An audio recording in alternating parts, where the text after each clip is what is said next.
Pero saan yung ulam natin? Yan nga tayo, no? Bakit pa? Nalagay ang pinggan. Gaya ng pinggan.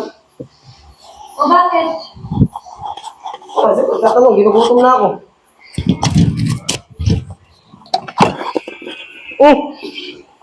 Ginisa? Pipino na ginisa? Eh, bakit? Pwede naman yan. Bakit? Hindi pwede yan. Susubuhan na lang ako mag-book.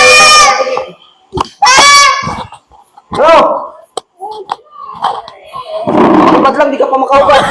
Ay. Nagigisa pala itong pipino. Tapos yung ano, itlog. Oo, ano naman sa akin na. High blood, di ba? High blood ka naman? Kaya sinadya ko na, at kahit may pakalan, may ulam ka, kaysa wala. Tapos wala pa tayong kanin. Kamuti pa talagang kaparis. Ano ba ito? Ayaw mo yan para masarap. Kaysa wala ka mang kakainin. Eh daw na magbibigay ng bigas sa atin. May makain tayo bukas. Ayaw mo. Ayaw mo. Hindi, kakain ako. Wala akong makain. Gugutom na ako eh. Eh, hindi. Sabi mo ayaw mo. Gugutom na ako. Kahit ano meron, kung anong meron dyan, kakatunin ko na. Huwag na na, kahit dahil lang ako nakita ng ano, pipino na ginisa. Masarap mo maging pipila may ginalang itumayan eh. Oh, masarap to. Oo, kaya mo. Kaya nga masarap na to. Masarap. Ayaw mo kami. Kukunin ko talaga yan.